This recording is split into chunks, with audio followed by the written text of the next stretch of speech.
guys, welcome back. Apa kabar kalian semuanya? Hari ini aku mau sedikit flashback kembali ke era 2000-an, ke tahun 2000-an. Hari ini aku mau bahas telenovela anak-anak, telenovela anak-anak yang dulu pernah masuk ke Indonesia, yang pernah aku tonton juga. Langsung aja nggak usah terlalu lama intronya. Telenovela yang pertama ini yang berjudul Impian Cabelita. Telenovela ini menceritakan tentang gadis kecil yang bernama Cabelita yang sejak bayi ditinggal di sebuah panti asuhan. Menjalani hidup yang sulit di panti asuhan tidak membuatnya menjadi pemurung. Dia tumbuh sebagai bocah yang optimis, berhati hangat, ceria, dan juga mampu membawa kebahagiaan pada orang-orang di sekitarnya.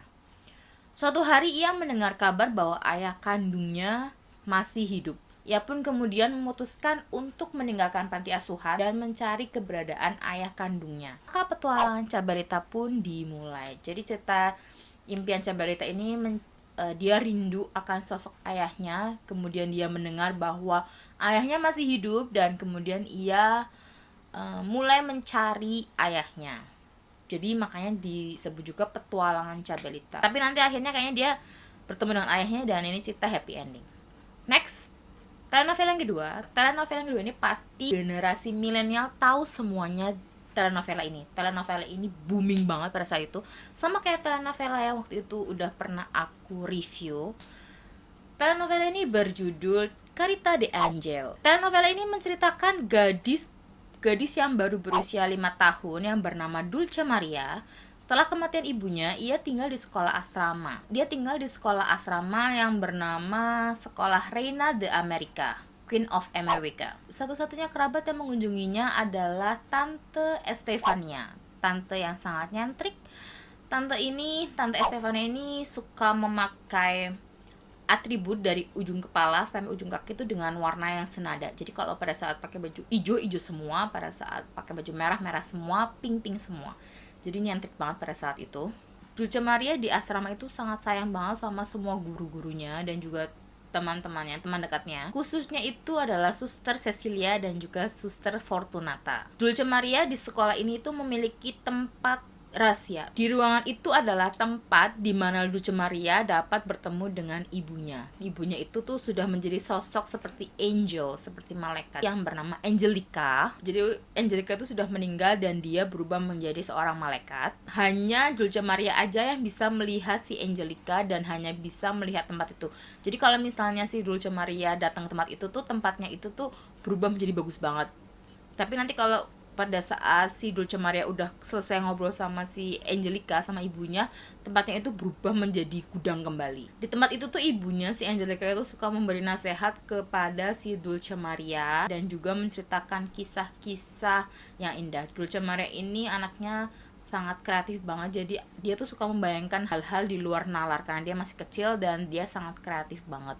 Dia itu memiliki peliharaan seekor anjing yang bernama Ciripa. Dulce Maria sangat bahagia banget di sini karena mengetahui kalau ayahnya itu akan datang kembali ke Meksiko. Jadi setelah kematian dari istrinya, si ayahnya Dulce Maria ini, si Luciano, pergi ke luar negeri meninggalkan Dulce Maria bersama Tante Estefania. Setelah 2 tahun akhirnya Luciano memutuskan untuk kembali lagi ke Meksiko dan bertemu dengan anaknya si Dulce Maria. Tetapi pada saat dia bertemu dengan Dulce Maria, Luciano membawa calon ibu kepada Dulce Maria. Jadi kegembiraannya Dulce Maria ini yang tadinya happy banget jadi sirna seketika setelah mengetahui bahwa ayahnya membawa seorang wanita yang akan menjadi ibunya.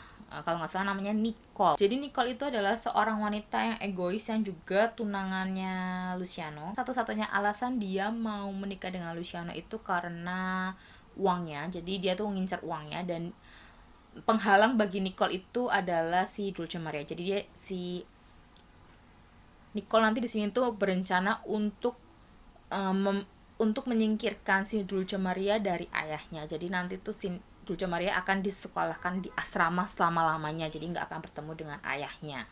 Dulce Maria merasa bahwa ayahnya itu nggak akan bahagia bersama dengan Nicole, jadinya si Dulce Maria melakukan banyak cara untuk bisa membuat ayahnya sama Nicole tuh putus. Nah, si Dulce Maria ini membuat ayahnya itu menyukai si Suster Cecilia. Jadi nanti si Dulce Maria ini yang akan menjadi mak comblangnya mereka berdua. Jadi si Suster Cecilia akan dijodohkan oleh si ayahnya si Dulce Maria, karena si Dulce Maria ini udah sayang banget sama Suster Cecilia dan dia ingin Suster Cecilia itu menjadi ibunya si Dulce Maria. Di sini Suster Cecilia nanti akhirnya menikah dengan si ayahnya Dulce Maria, si Luciano. Di sini Suster Cecilia bisa menikah itu karena dia belum ditabiskan menjadi selayaknya suster sepenuhnya. Jadi masih dia suster tapi belum ditabiskan aja, jadinya dia masih bisa merubah keinginannya untuk untuk menjadi seorang suster. Ada aja yang dipikirkan oleh si Dulce Maria sampai membuat kita ketawa. Jadi itu imajinasinya tadi yang aku bilang kalau dia berimajinasi sangat tinggi.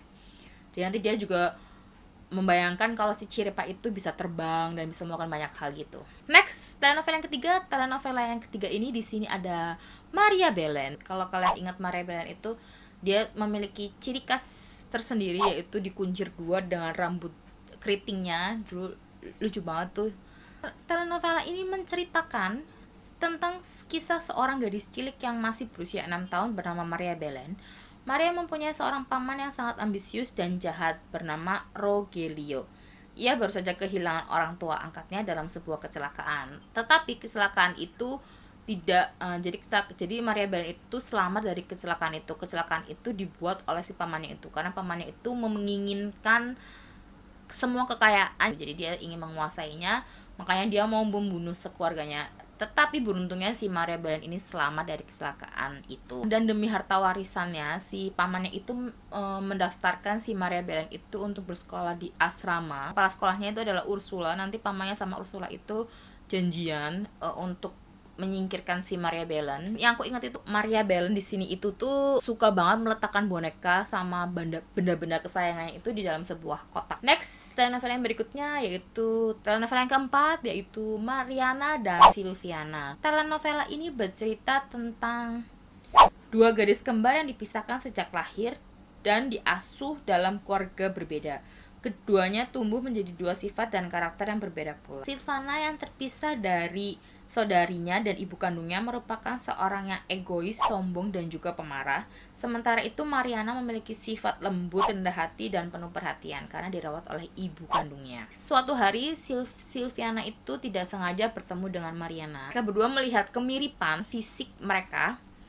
Silvana lalu meminta Mariana untuk menyamar sebagai dirinya karena Mariana memiliki suara yang lebih merdu daripada Silvana. Jadi di telenovela ini menceritakan dua gadis kembar yang terpisah. Jadi nanti di sini Mariana menyamar sebagai Silvana karena Silvana itu menginginkan suaranya Mariana, karena Mariana itu memiliki suara yang bagus daripada si Silvana. Jadi dia tuh ingin biar Mariana yang menggantikan Silvana. Jadi tentang grup musik, nanti di sini tentang grup musik.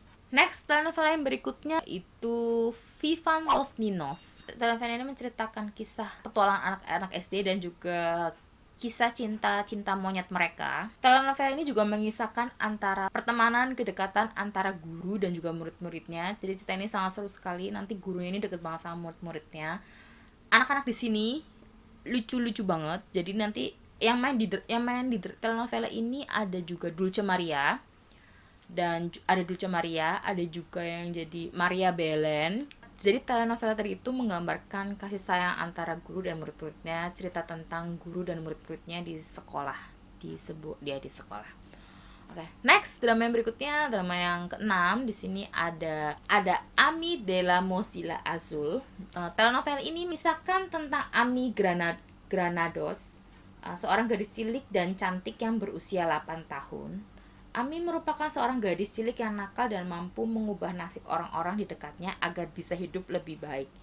Ami pun merupakan gadis cilik yang tomboy, selalu menggunakan topi dan menutup rambutnya sehingga terlihat seperti laki-laki. Bersama teman-temannya, Ami mengarungi kehidupan dengan bantuan Coral. Coral itu putri duyung yang selalu menolong Ami. Jadi tuh Ami tuh selalu memakai topi dan rambutnya diikat dan dimasukin ke dalam topi. Jadi orang-orang di situ tuh menganggap Ami itu sebagai lelaki, padahal Ami itu adalah perempuan. teman-temannya pun nggak tahu kalau ternyata Ami itu adalah perempuan, karena selama ini dia menganggapnya itu, karena dia tomboy jadi menganggapnya bahwa dia itu lelaki. Itu Ami mau diambil ke dinas sosial, jadi nanti karena dikira Ami itu nggak layak tinggal bersama kakeknya, karena kakeknya itu kan seorang nelayan, jadi dia ingin Ami itu mendapatkan keluarga dan mendapatkan kehidupan yang layak. Masih banyak banget telenovela lain yang di tahun 2000-an, dan ini kali ini aku hanya review 6 telenovela anak-anak. Semoga review kali ini dapat mengingatkan kalian. Sekian dulu review telenovela Meksiko dari aku, dan semoga kalian dapat terhibur dan dapat kalian dapat flashback kembali sama telenovela yang dulu pernah tayang, dan semoga kalian terhibur dan bisa menjadi referensi tonton kalian kalau kalian yang belum nonton, dan bagi yang sudah nonton mau nonton lagi nggak masalah. Oke, sampai ketemu lagi di video-video berikutnya. Bye bye. Moving away to the sea for a getaway, car top down and we're driving just to feel young. Moving away to the sea, moving away, can't you see?